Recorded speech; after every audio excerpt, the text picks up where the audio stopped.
Come have some fun and watch some games. Time to get crazy. It's night and day. Yeah. Night and day, back again. So anyway, we're going back to the world of Plants vs. Zombies.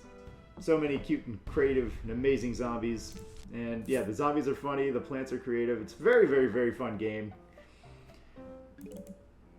And yeah, great to learn the not the RTS. I keep wanting to say RTS. I mean, it sort of helps for RTS genre as well because it's resource management. But yeah, it's more of a setup or getting used to the tower defense genre than RTS. So I will show you Potato Mine. So Potato Mine, you plant them in the ground, and at first it does nothing. It just sits underground, and if the zombie gets to him while he's in this state, the zombie will just eat him. But after a certain amount of time passes, Potato Mine will pop up. So it takes usually about 4 squares of zombie walking for Potato Mine to pop up, and once he pops up, then he's insta-kill. And he will take out the zombie no problemo in a big explosive burst of doom and destruction. Spadone, I think he says. Spadown. Something about a spud. And boom, that's it, just like that. See you later, Zombaraya. Zombaraya Sumama. So yeah, Potato Mine is an excellent early plant for getting rid of some threats, and depending on how well you know the level and the timing, he can be used late game too to take out serious threats. He's much, much cheaper than Cherry Bomb. He only takes out 1, as opposed to Cherry Bomb that can take around, multiple rows, but he's much cheaper. So if you have the foresight and you can use him in an emergency and you only see 1 super tough zombie there, then Potato Mine is definitely the way to go. If you see multiple tough zombies, then yeah, you will want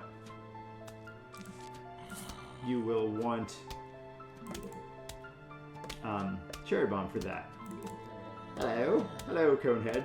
So yeah, this game is so cool. It's spawned a big franchise at this point. The original creators were PopCap, and it was such an amazing concept.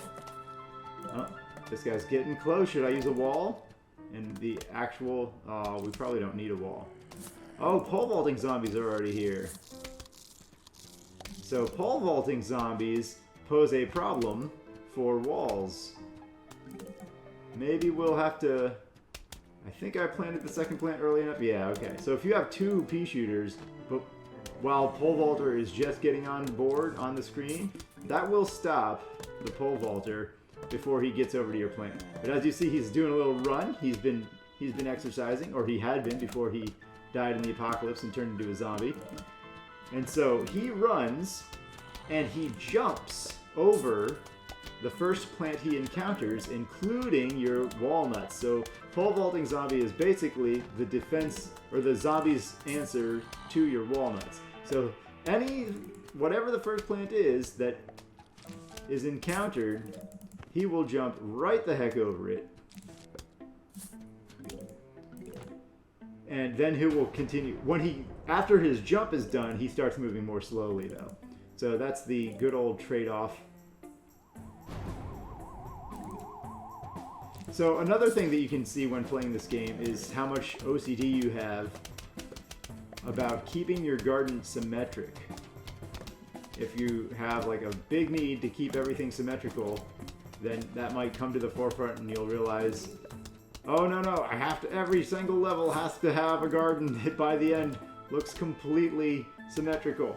And if not, it kind of starts to bother me. Like, so you can tell how much OCD you have, or anybody has who you watch play. Oh, Potato Mine got to actually. Hello, welcome to the party, Potato Mine.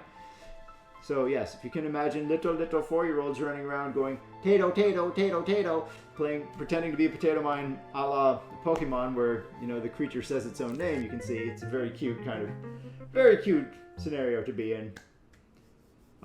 Yeah, 4 stars for bundles pretending to be Potato Mines. Snow Pea is very good. So he's like a pea shooter. He costs almost twice as much, but he does a slow effect. And the slow effect is very good.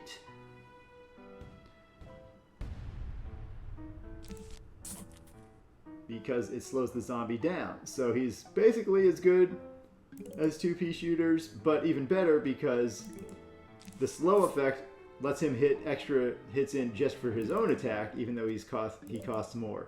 His extra hits don't do any more damage. However, so one thing you can do is you can plant Potato Mine to deal with the first zombie, and then that kind of lets you build your sunflowers up more quickly.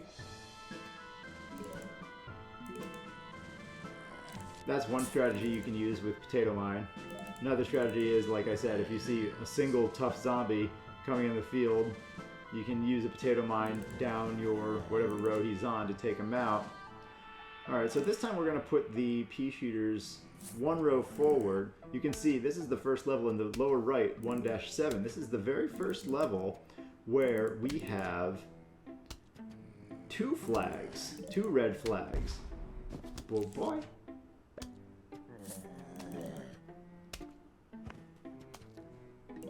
So that means there's going to be 2 big giant attacks. Unless I'm losing my mind and we already saw that in one level while I was talking and not paying attention to it. Hey, in that case, you know, this is not the first level where we're seeing that. Alright, so let's actually take this man out like this. I could use a Potato Mine. But yeah, so the Snow Pea is really good. It only does the same damage as a regular, but he'll get extra attacks in because he's slowing the other zombies down. But the reason it's better than 2 pea shooters is because as soon as you have an extra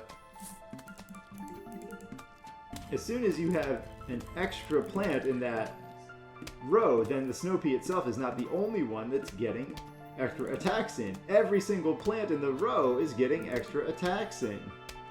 Uh-oh.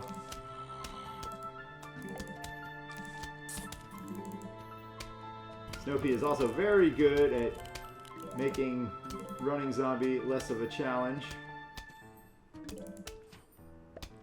So yeah, you don't always have to plant every single zombie or every single you don't have to fill every row evenly. So here, because of the order that the zombies came in, I had 0 plants in row 2 and row 4 for a long time. I still have 0 plants in row 4.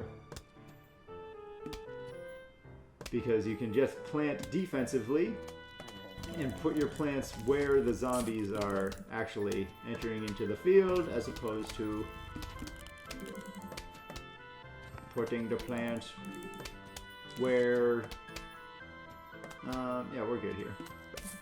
Putting the plants, you know, first row 1 pea shooter, then row 2 pea shooter, then row 3 pea shooter, then row 4, then row 5. It's much better to play reactively and place the plants where they are needed.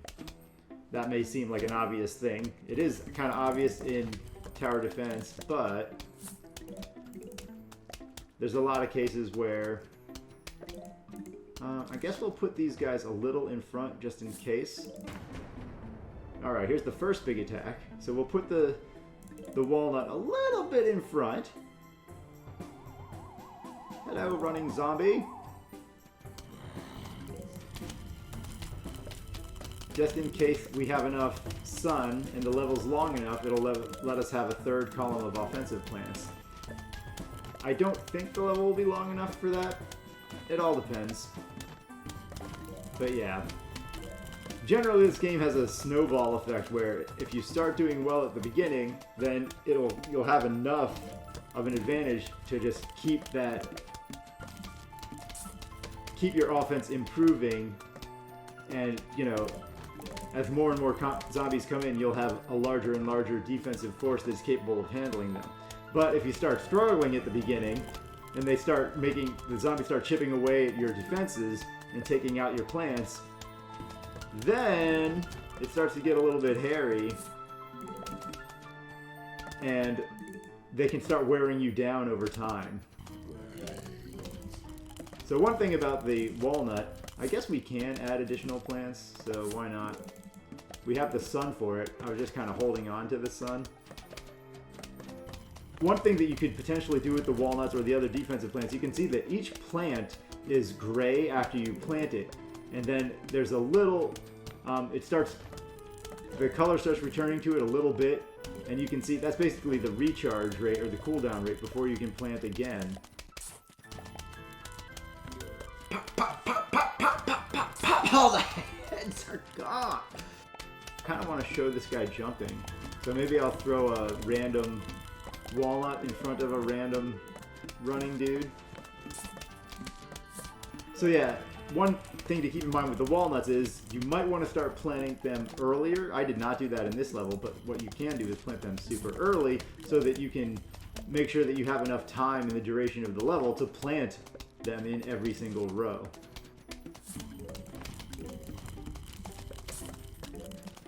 Yeah, so in the first playthrough, it's pretty, they give you plenty of time.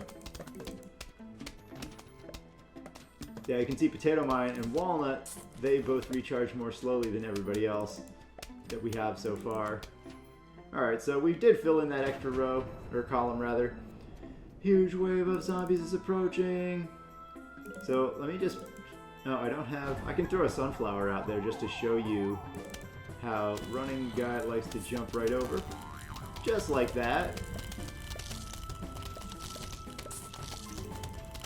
The other zombie will actually eat the sunflower, so there goes the perfect run. But we did show, so yeah, if you have a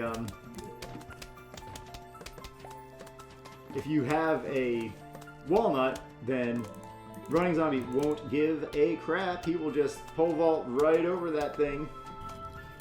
In fact, his name might be pole vaulting zombie instead of running zombie.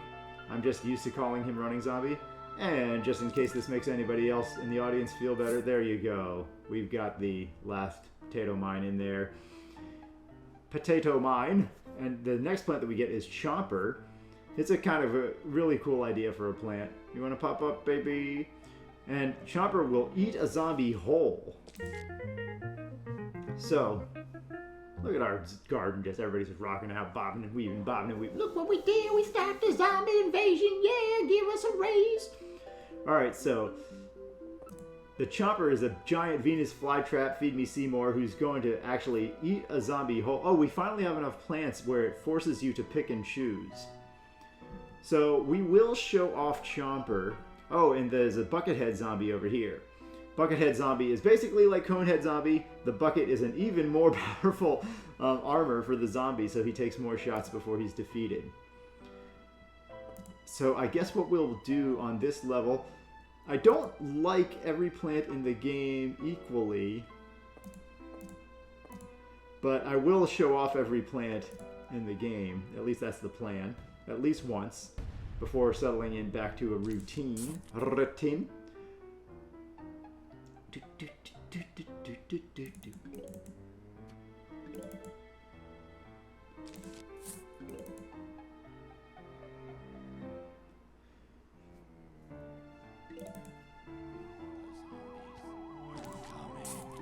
The zombies are coming. Yeah, the sound effects are great, the music's great. Overall, this game is so good.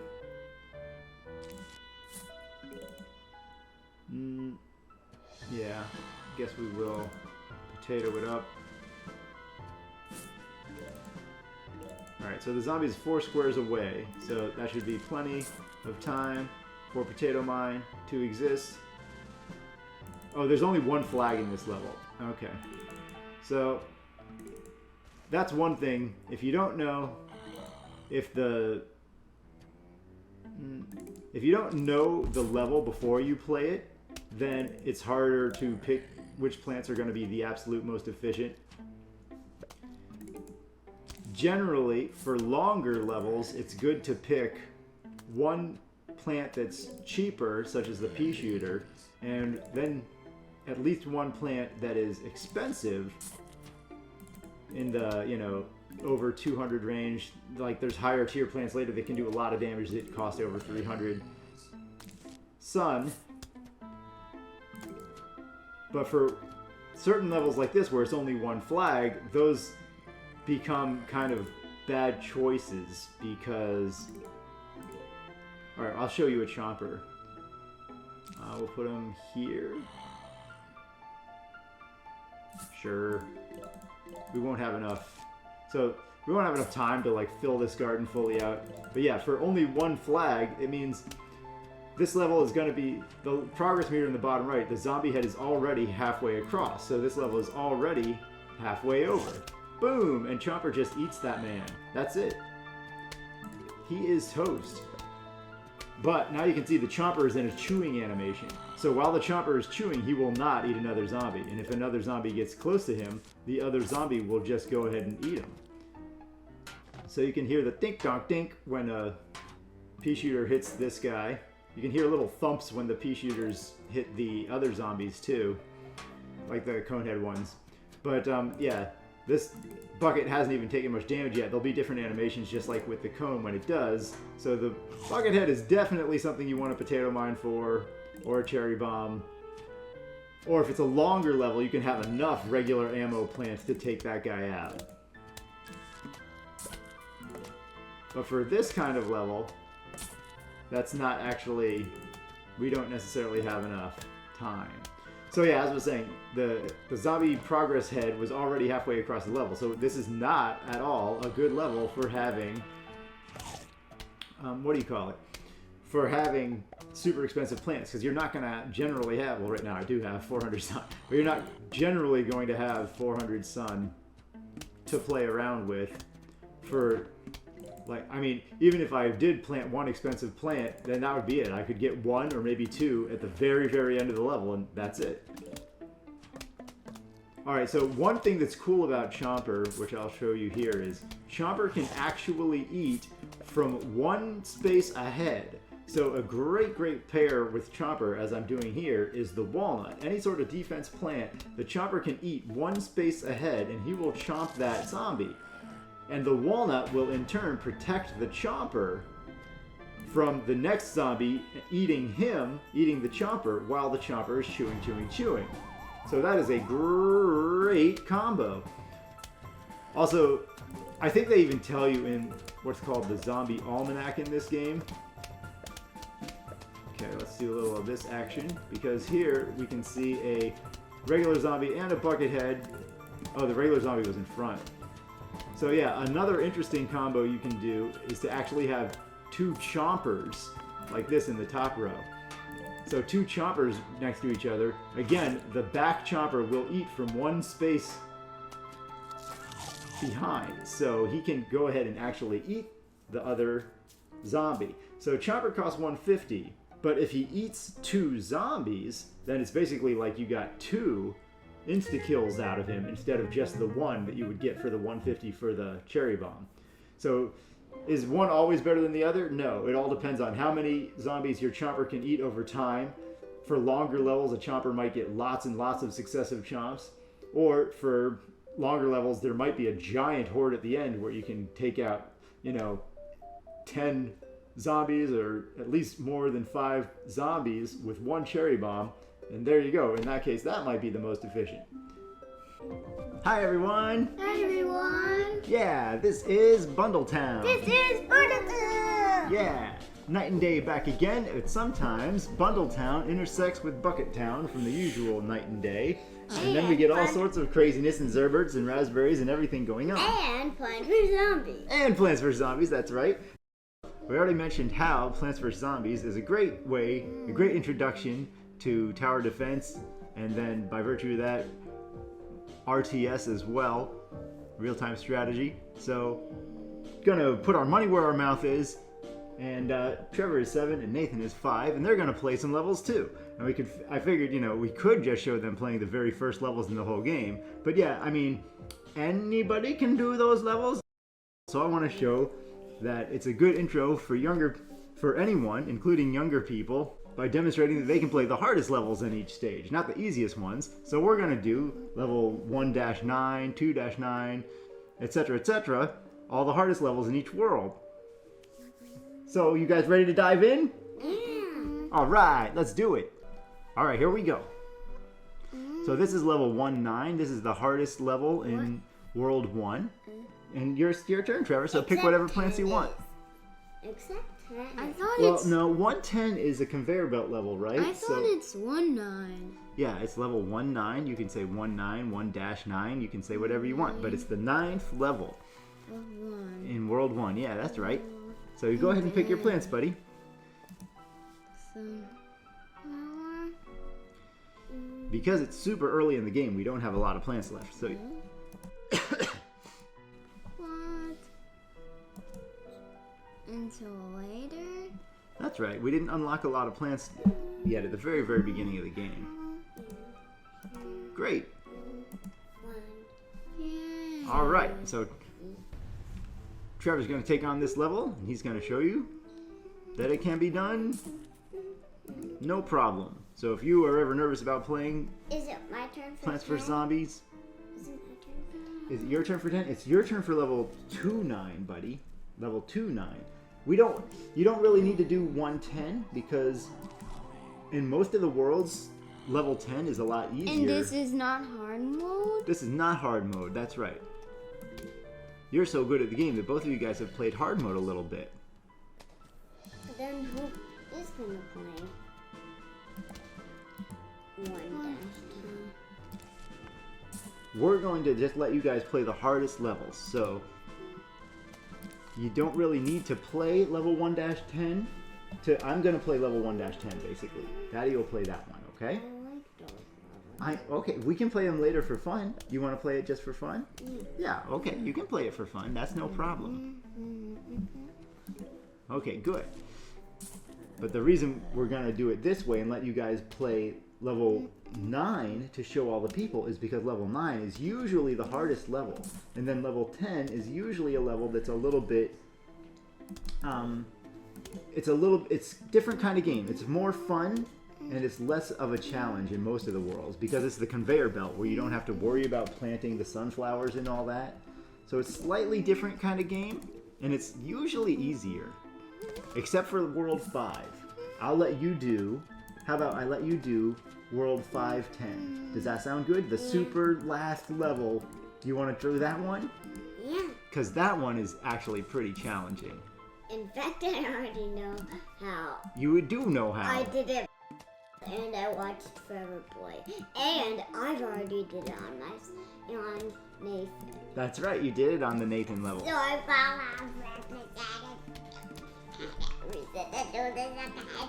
Yeah. I already know how. That's right, and you think is it a fun kind of level or a crazy tough level? Fun kind of love. Yeah, and look how good Trevor's doing already. Zombies are coming. It's level 1-9. Oh, Here comes running zombie. are you sure? You need 2 for running though. Well, let's see what Trevor does with running zombie. Another piece?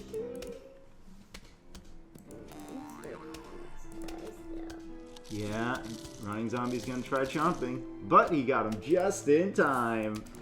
It was so close.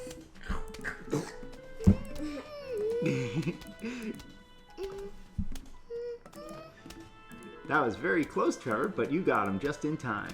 Look at all these zombies getting defeated. Boop, boop, boop, boop. Look at Trevor's garden. How's it going?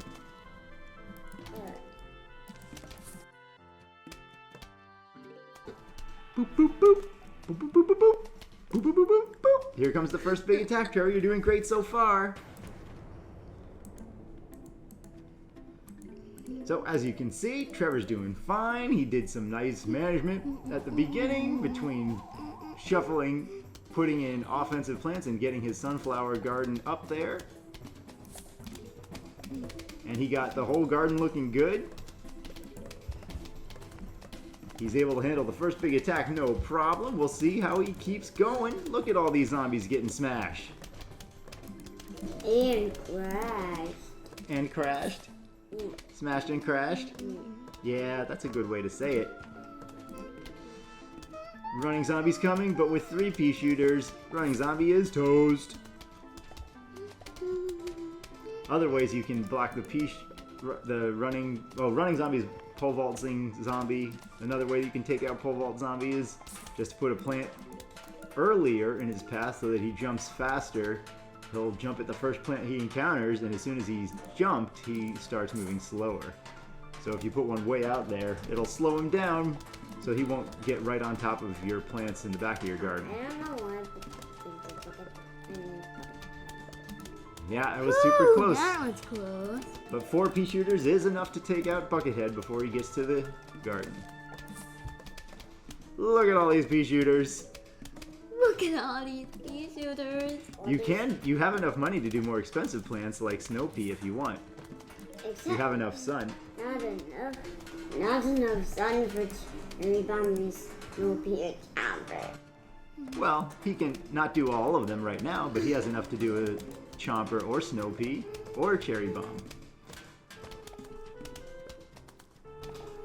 But he's doing nothing else than pea shooter. What kind of strategy do you want to use? Do you just want to be all pea shooter all day, or do you want to try snow pea? There's lots of ways they can work. Hey, yeah, clean up little Nathan, buddy. There you go. You don't want to fall out of the camera. Thank you. Oh, that plant in front almost got all the way chomped. And you're almost to the end of the whole level with all your lawnmowers still intact. You have enough sun to do snow pea or cherry bomb if you want. Or anything. Or anything. Here comes the last big attack! Final wave!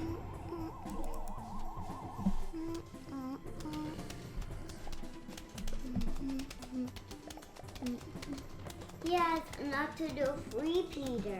He has enough, that's right. He could plant a 3-peater. He can plant whatever he wants. What are you gonna do to finish the level? Just more pea shooters. All pea shooters all day. See you later, Buckethead.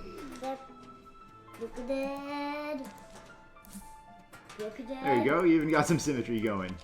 Uh-oh. Buckethead's getting so... Oh! Close, but he didn't chomp it. Can I do 10? You're gonna do the next... It will be your turn next. It might not be 110, though, because like I said, level 1-10 is pretty easy. So we wanted to show that you guys could do the harder levels, okay? Great job, Trevor, buddy. So what did you think? Was it super tough?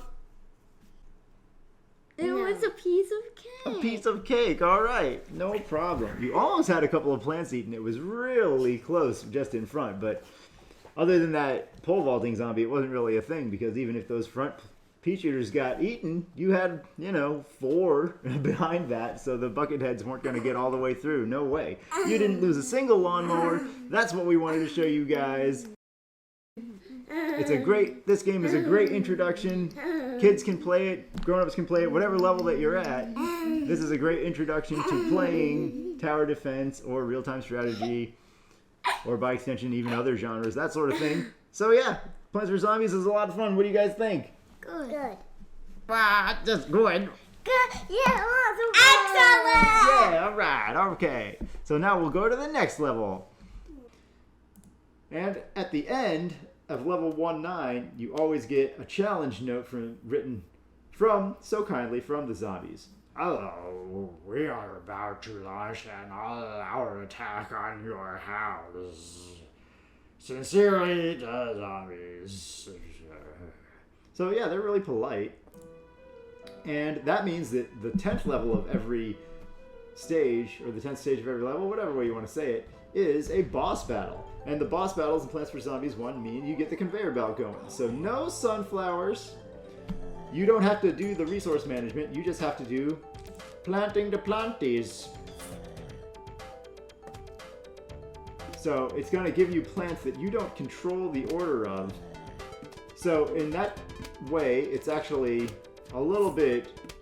It can be more challenging and it can be less challenging. There's no resource management, but you can't have this master plan where you're gonna know what you're gonna get and when you're gonna have it for every zombie that's approaching. So it might not work out in your favor. Oh, so we have repeaters here.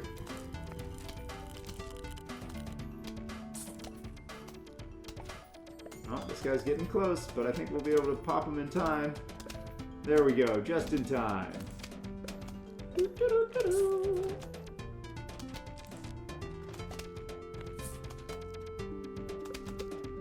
They give us a lot of freaking emergency plants. Emergency plants are like the cherry bombs and that sort of scenario.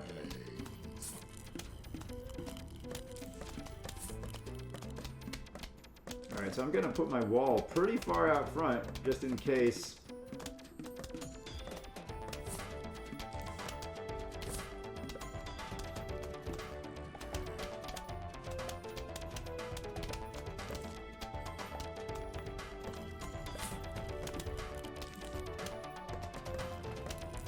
There we go.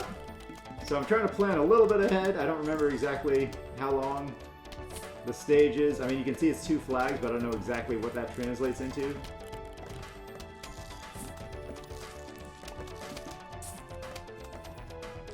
So yeah, you got plenty of room. Plant all of the planty goodness.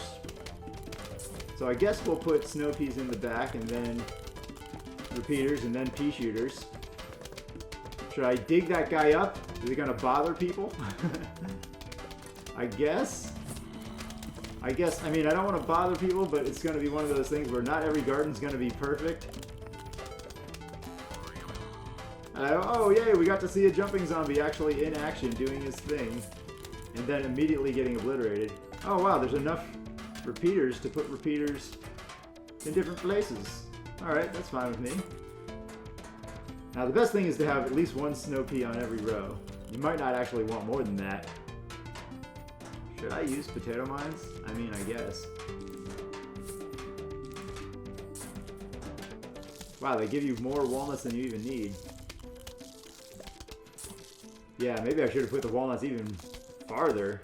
So the very first level is very kind, I guess. Oh, chompers too?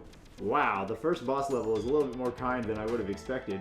I'm definitely not going to use the shovel on every freaking walnut to move the row up because we're not guaranteed to get more walnuts. So, I guess we'll do this. Little repeater action. We did get our snow peas early enough to make that difference matter.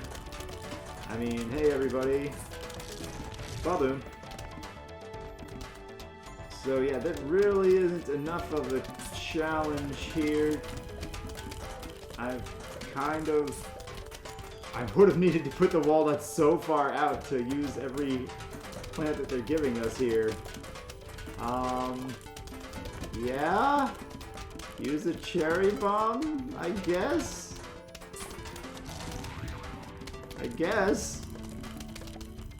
More walnuts? I mean, walnuts in front of anything I do now is pretty inefficient, so I'm gonna sit on the conveyor belt, which is something I really can't recommend ever doing. Wow, they jumped the potato mines, so that running zombies are kind of their own worst enemy here. Just pure carnage! Oh my god! Look away, the zombies! Oh my god! It's a zombie massacre! Trigger potato mine? Yes. Barely. I can put a chomper in front. Not the best strategy. But yeah, any plant I plant farther in front is just going to get eaten. Oh, we're finally losing some of those. Potato mines, there we go. Oh, and a big horde. The zombies are ineffectual. So yeah, I guess this is the very first boss level, so they're trying to keep it pretty simple, pretty easy. Like I said, the game does ramp up in difficulty, but overall it's a very good introduction to tower defense. So it's nice and casual for the first playthrough. And then generally, most of the levels, until they start introducing some more difficult ideas, most of the levels are just not that rough. I mean, so here we're just going to have 2 cherry bombs and the level is done. Ba-boom, ba-boom. So we're going to get our first mushroom here, which is pretty cool. I could have just kept planting more offensive plants to the right of the walnuts, but that just would have been feeding the zombies for no reason. So that's why we just sat on our defenses. We had already made a garden that was, you know, more than sufficient to take out every zombie on that boss fight. The later boss fights, even in easy mode, even in the first playthrough, the later boss fights are definitely more challenging than that. So they just want to make sure everything's nice and friendly for the new players. They're teaching you how to play I kind of say RTS 2,000 times, the tower defense game at the intro level. So yeah, Puff Shroom, he shoots short-range spores. So now we get to night mode. Very exciting, super fun, nighttime levels. The dynamic is different, the way that sun works is different, and there's new zombies that pop out at night. So the whole thing is pretty sweet. There's even gravestones with zombies popping out of those, so they do change things up. And every time you pass 10 levels, you get to a whole new zone where they change up the dynamic. And yeah, it's a lot of fun. So that's going to do it for this episode of Plants vs. Zombies 1. The game is fun, the characters are crazy, case in point on the screen. And yeah, next time we're going to dive into night mode. It'll be night playing night. And it'll be a hell of a lot of fun! So, this game is amazing. I definitely highly recommend it. The music's great, the game's great, everything's crazy. Or you can just watch somebody else play it to just test their level of OCD. There's lots of ways to have fun with Plants vs. Zombies. It's a measurement of your friend's sanity. Anyway, well, on that note, I will see you guys next time where we dive into nighttime.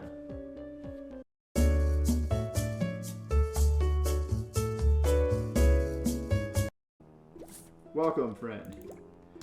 I've got another solution for you besides just the fume shroom. It's called the emergency plant. One hit kill.